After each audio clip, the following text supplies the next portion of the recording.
Welcome along then everyone to the highlights from round 4 of the R Factor 2 GT Challenge series, sponsored by Traxion.gg. We're here, we've hopped across the pond for this race over to the fictional circuit of Loch Drummond in Scotland. It's another tight, twisty, club-like circuit, which can prove quite tricky to overtake around, so it'll be interesting to see what action the drivers found themselves in when the race took part the other night. So without further ado, we will go straight into those highlights. First off, starting with the sprint race from Thursday evening. And this is how the grid lined up. Erhan Yayovski put his Romain Grosjean car on pole position with Christian Mikel in the Citonator Velux car just behind.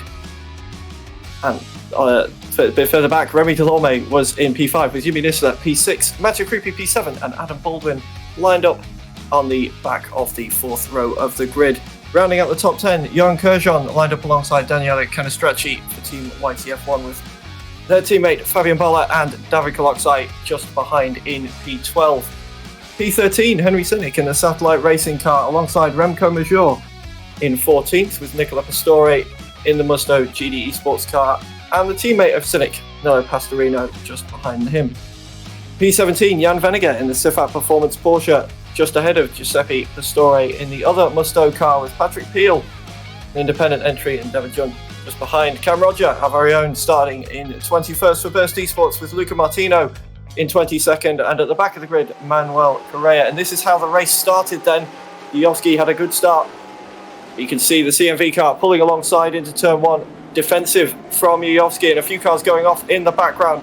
But the top two staying as they are for the time being. There are cars in the background there as we take a look at David Coloxai's start. Getting involved with Remco Major there into turn 1. That was the cars we saw going off into the background. A bit of contact and they are both off across the grass. Cam Roger having his own little adventures. You can see the incidents going off to the sides of him, both sides, but manages to keep it clean. Find a nice clean line through there and away he went. Johan Kurjan getting into a battle with the two satellite cars, just losing control of the rear of the Bentley and losing out of position there as we take a look from on board. Henry Sinnick getting involved in a battle with one of the Musto GT cars, trying to switch back up the inside, and a little bit of contact, a little bit of grass kicked up as well, and this battle going on for quite some time. The other Virtual Drivers TX3 car now, Fabian Bolla getting involved with the other one of those two satellite cars. We've seen these two teams tussling all up and down the grid so far in just this sprint race highlights package. And this is the view on board from Nello Pastorino in that satellite car, looking back at that charging Bentley up behind, trying to find a gap that couldn't quite be there for the moment. Nicola Pastorino capitalising on a mistake from that purple Ferrari up ahead, and managing to slot around the outside and keeping that move going. Almost some contact as Luca Martino clips the curb on the inside, but keeping it clean going through there. Johan Kurjan trying to recover a little bit, getting a little bit out of shape behind the Corvette, almost falling into the path of the car behind. And this was Cam Roger, again, looking on some mistakes going on. Patrick Peel getting it all wrong, coming out of there with the sausage curbs and losing a position to David Junt. A little bit of contact, but no love lost between those two as they swapped positions. Meanwhile, Erhan Yayovski doing what Yayovski does best, driving along very cleanly, keeping himself out of trouble, and around the final few corners, takes home another win in the GT Challenge.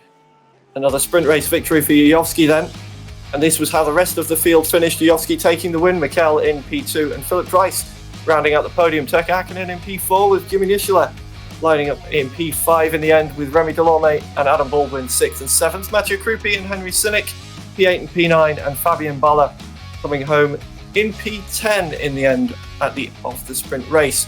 Giuseppe Pastore finishing just outside the top 10 with David Junt behind him. Patrick Peel involved in that battle we saw there finishes P13 with Cam Roger in P14. And then right at the back of the grid, you can see Daniele Canestracci, Remco Major and Jan Venneger all not able to finish the sprint race. And now we take a look at the start line for the feature race. Daniele Canestracci starting on pole position then alongside Johan Kurjan, with Adam Baldwin and Mathieu Creepy behind those two.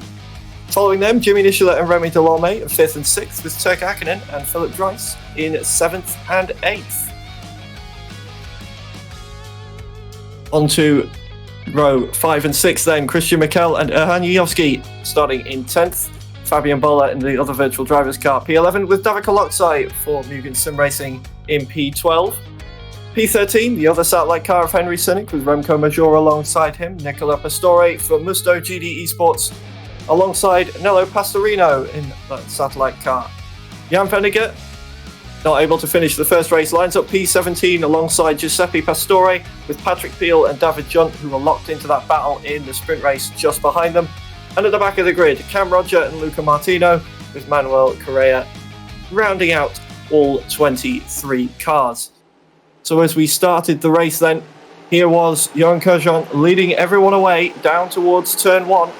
And you can see already it's getting feisty between the two. Adam Baldwin going alongside the Musto car there, trying to take P3 away, but Johan Kerjan holding on to the lead for now. A bit of dust kicked up as everybody tries to take the inside line coming in. This was Jimmy Nisha the start. You could see Adam Baldwin almost spun around there by the Musto car, managed to hold on to it just about. And Jimmy Nisha trying to find a way around. Meanwhile, Philip Dries started towards the back of the top 10. A little bit of contact, and he's in the wall, as you can see here, just not able to hold on to that one. And just about tapping that barrier in that contact with Remy Delorme, who almost loses a position there to Erhan Yovski as well. This was from Remco Major's view of that incident, and managed to get a good drive out of that corner, caught the satellite car by surprise, but boxed in a little bit as we headed up the hill. And it's all getting a bit tight between all of these cars right now. Remco Major trying to find a gap. This is Nello Pastorino trying to go around the outside, getting squeezed by Remco Major, losing the back end a little bit. David Koloksai is on the other side of this fight, up the inside, and you can see they're all at it, trying to find gaps, and David Koloksai unfortunately coming off a little bit worse for wear there. Our very own Cam Roger then getting involved in the battle there. Good drive off the final corner, takes the position of Patrick Peel. As we now take a look at Luca Martino fighting off that Audi behind, doing what he can to hold David Koloksai behind him. As you can see, this 3-car battle unfolding as we head further through the track, and a little bit of contact. Koloksai caught off guard, I think, a little bit there by just how early he was on the brakes, and almost slamming into the back of the Ferrari. Does get the move done in the end. Up the inside, I think a little bit of momentum he gave to the Ferrari, helping out there, and Philip Dries very opportunistically diving up the inside of the next corner as well, and that's 2 positions lost in 2 corners there. Jan Venniger didn't have the best sprint race, as we're taking a look at a little bit wide out of the final corner. He's now going to have to defend this position into turn 1. Side by side they go then. Nicola Pastore on the outside line. Can the move be done? Can't quite get it there, so Porsche holds on to the position for now, as this is Turkka Hakkinen now involved in a battle as well. You can see this is Remy Delorme trying to find a way past the Citroën Nito Velic's car. And that is the widest Audi in existence right now, trying his best to keep everyone behind him. As Erhan Yovski's joining in this battle as well and trying to find his own way through. A win in the sprint race, wouldn't mind a win in the feature either. Meanwhile, Johan Kerjan still our race leader. He's got that Corvette behind him, and then Adam Baldwin a little bit further back as well. And you can see in the background there, that pack with Yovski. They're catching this pack, and it will soon become one big pack for the lead as we take a look at Daniele Canestracci trying to chase Johan Kerjan for the lead. Into the left-hander we go. And now Nicola Pastore going a little bit wide, still trying to get the move done. And Cam Rogers going to be able to slide up the inside thanks to that little mistake, steals the position away, and now it's his turn to chase after that Sifat Porsche. This is Jan Venniger defending from Cam Roger, then Cam Roger late on the brakes into turn 1, slings it up the inside. Can he slow the car down? That's the question, and hold on to the position. Yes, he can. Holds the inside line, and in fact there is Nicola Pastore finally getting the move done, as well as the Porsche's falling further and further back. Daniele Canestracci now taking a look for the lead on Johan Kerjan, going through the chicane. Hasn't quite managed to get the move done just yet. As we take a look from Johan Kerjan's point of view, you can see Daniele Canestracci pulling closer and closer once again. A little bit of contact between the two, in fact, and that's Daniele Canestracci going around. And now Adam Baldwin, the other rival for Kerjan's win, getting it all wrong over the sausage curbs, and that's going to give Kurjan a lot of breathing room now. As Janowski's continuing to try and push through, you can see there is Adam Baldwin going off behind us now. And this pack's catching up slowly now. As we're taking a look at Christian Mikel joining, you can see all of these cars battling for the lead as we come towards the closing stages. Remy Delorme now getting involved in a battle as well. You can see the CMV car diving up the inside, and this is the battle for the lead then. Yumi Nishila now chasing down Johan Kurjan. He's got the Musto car trying to come up the inside as well. And there's another Citroën Nita Velox car all involved. This is from on board that Musto GD car. Mathieu Krupi now moving up past the Satellite Racing car into P2. And now the Satellite car's going to have to defend even more. Zhijovsky's trying to find a way through here, trying to pick any move he can to steal any extra positions in this race. Here he is, trying to go around the outside of Jimmy Nishila now into turn 1. As we take a look back, you can see the Satellite car's falling behind and the move is done for Erhan Zhijovsky. And this is what it looked like from Christian Mikel's point of view. Zhijovsky going up the inside of turn 2 and Mikel trying to follow that move through as well. And they're still side by side as Christian Mikel manages to keep going around the outside and holds on to the move there. In one of the other Citroën Nito Velox cars then, Turkka Hakkinen chasing down the car in front, trying to get the move done. This is Mathieu Krupi getting involved still for P2, trying to defend that second position on the switchback though. The CMV car getting involved and Zhijovsky getting very, very close as well to this battle. A little bit of contact there as well, almost put Zhijovsky into the wall, losing out positions again that he fought for not so long ago.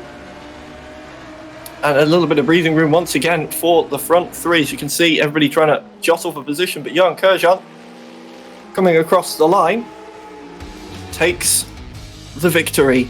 And here is how they finish then. Johan Kurjan takes that victory in the feature race from Turkka Hakkinen and Mathieu Krupi. Christian Mikel manages to hold on ahead of Erhan Zhijovsky, finishing P5 in the feature race with Jimmy Nishila just behind him. Remy Delorme P7 with Adam Baldwin P8. Remco Major and Fabian Bollard rounding out our top 10. The back 10 then, Daniel Canestracci finishing P11 with Henry Sinnick and Nello Pastorino behind. Cam Roger finishing at a solid 14th ahead of David Koloksai and Jan Venniger. And meanwhile, the final cars in that one, Giuseppe Pastori, Nicola Pastori and David Junt finishing at the back end of the grid. That was our highlights then for round 4 at Loch Drummond. Don't forget to join us. We'll be back at Spa on Thursday, October the 8th. We hope to see you then.